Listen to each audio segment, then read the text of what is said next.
సమయము తెలియని సేవకుడా, యువన వ్యాంధ్రకు ప్రగతిని చూపర సాధకుడా, వైతాళికుడా.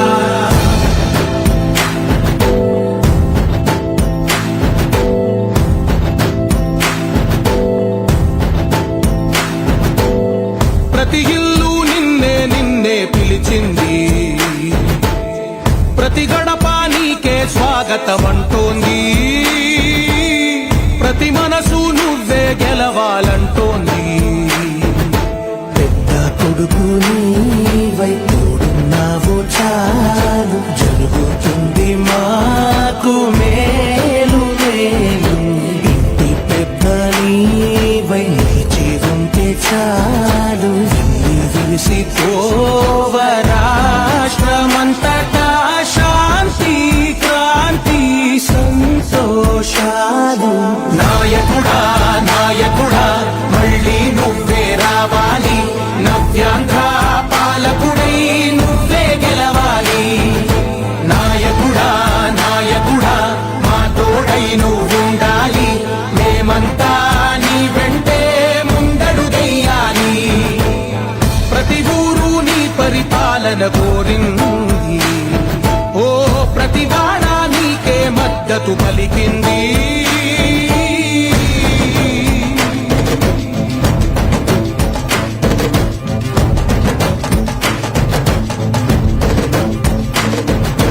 విధి లేక ఏ నిధి లేక విడిగా కదిలిన రాష్ట్రాన్ని శూన్యం నుంచి సౌభాగ్యానికి నువ్వే మార్చావు. ఆత్మగౌరవ గీతికవై, మా జాతి పౌరుష దీపికవై, నవ్యాంధ్ర జనతా సారథివై నడిచావు నడిపావు. మా బంగారు భవితనువై, మా రానున్న చరితనువై, మా ప్రియతమ నేతనువై పిలిచావు గెలిచావు. సగమున ఆగిన ఉన్నతి కోసం, ఆంధ్రుల కల అమరావతి కోసం, పోలవరం సాకారము చేయగా పొంగిపోతా ఉంది. జై తెలుగుదేశం, జై తెలుగుదేశం. నారా చంద్రబాబు నాయుడు గారి నాయకత్వం, నారా చంద్రబాబు నాయుడు గారి నాయకత్వం, మన కుప్పం ముద్దుబిడ్డ నారా చంద్రబాబు నాయుడు గారి నాయకత్వం. ఈరోజు మనందరం 5 సంవత్సరాలుగా కలలు కన్న రోజు, అవునా కాదా? ఎప్పుడెప్పుడా నారా చంద్రబాబు నాయుడు అనే నేను అనే పదం కోసం ఎన్ని రోజులు ఎన్ని సంవత్సరాలు ఇబ్బందులు పడ్డామో చూసాం. వాటన్నిటినీ చిత్తు చిత్తు చేసి ఒక పోరాట యోధుల్లాగా 164 పైసలకు సీట్లతోటి ముఖ్యమంత్రిగా ప్రమాణ స్వీకారం చేసి మొట్టమొదటిసారిగా మన కుప్పం విచ్చేసిన మన ప్రియతమ నేత, మన ఆరాధ్య దైవం శ్రీ నారా చంద్రబాబు నాయుడు గారికి మన కుప్పం నియోజకవర్గం తరఫున స్వాగతం సుస్వాగతం పలుకుతూ సమయాభావం మాట్లాడు ఏ మై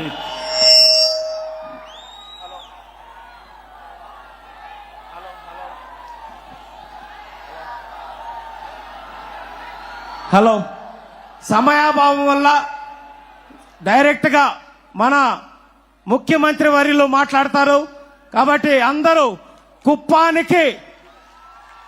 కుప్పానికి వరాల జల్లు, పైన జల్లు కురిసేటట్లుంది. ఆ జల్లు కురిసే లోపలే చంద్రబాబు నాయుడు గారు మనందరి మీద వరాల జల్లు కురిపించబోతున్నారు. ఆ వరాల జల్లులో మీరు తడిసి ముద్దయి మనందరి అభివృద్ధి, మీ అందరి ఆకాంక్షలు నెరవేరేలాగా ఆయన కృషి చేస్తారని తెలియజేస్తూ ఇప్పుడే కలెక్టర్ గారికి అందరికీ చెప్తున్నారు, ఈ 5 సంవత్సరాల్లో జీరో పేదరికం లేకుండా కుప్పాన్ని తయారు చేయటమే నా లక్ష్యం అని చెప్పనేసి ఇప్పుడే చంద్రబాబు నాయుడు గారు చెప్పారు. ఆ దిశగా అడుగులు పడుతున్నాయి.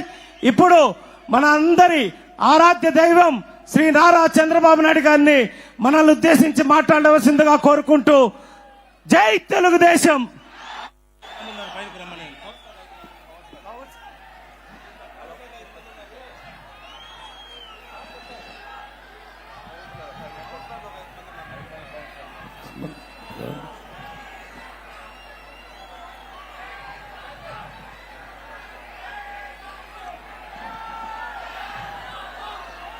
ఓకే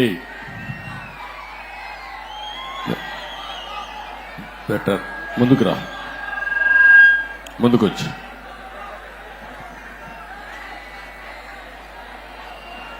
గౌరవనీయులు మన నియోజకవర్గాన్ని నేను లేనప్పుడు ఇన్ఛార్జిగా ఉండి సమర్థవంతంగా నడిపిస్తున్నటువంటి గౌరవ శాసన మండలి సభ్యుడు శ్రీకాంత్ గారు,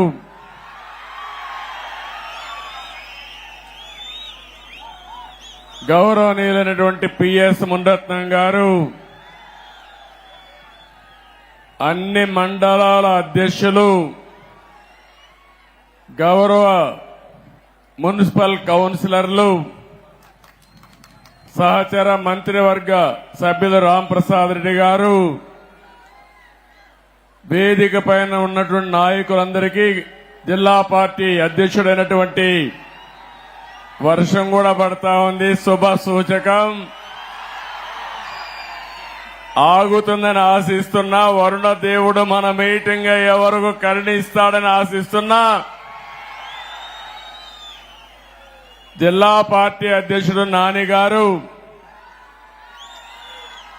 నాకు ఆత్మ బంధువులు, నా కుటుంబ సభ్యులు, ఎప్పుడూ కుప్పంలో ఉండే ప్రజానీకమైతే ఎన్నిసార్లు గెలిపించినా ఇంకా ఎక్కువ మెజార్టీతోనే గెలిపిస్తున్నారు. అలాంటి మీ అందరికీ పేరు పేరున మనస్ఫూర్తిగా నా అభినందనలు, మనస్ఫూర్తిగా ధన్యవాదాలు.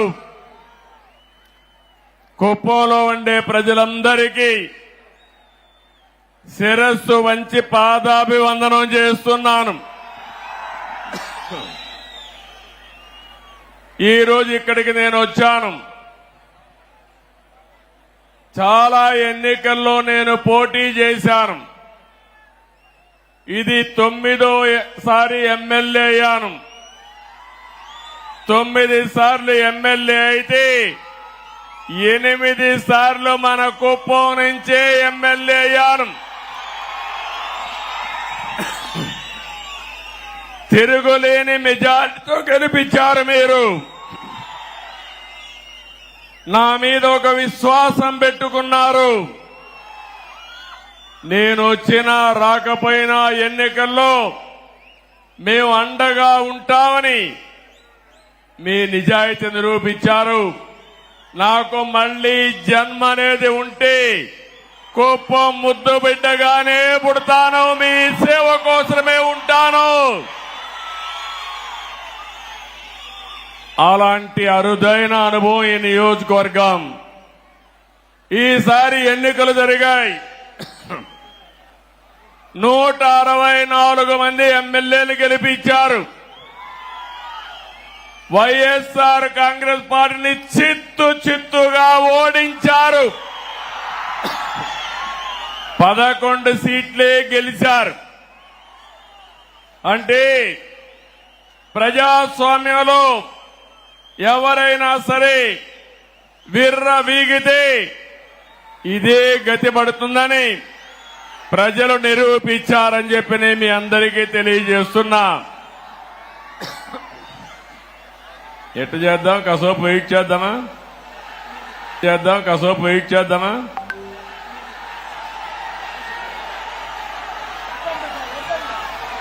కంటిన్యూ చేద్దామా? 2 నిమిషాలు వెయిట్ చేద్దామా? ఓకే.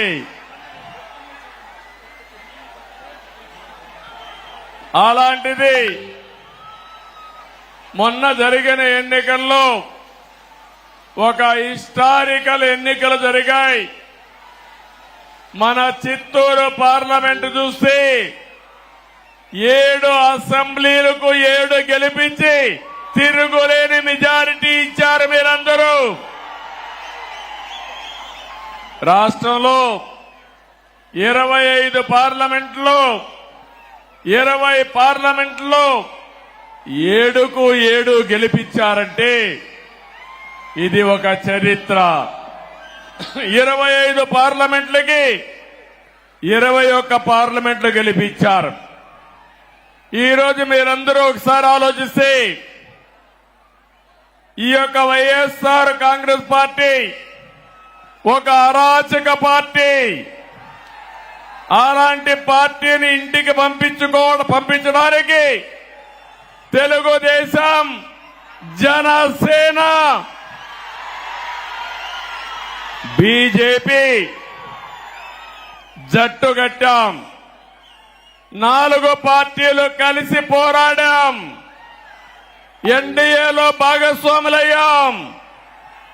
అందుకే ఈ ఎన్నిక ఒక హిస్టారికల్ ఎన్నిక అని చెప్పి కూడా నేను మీకు తెలియజేస్తున్నా.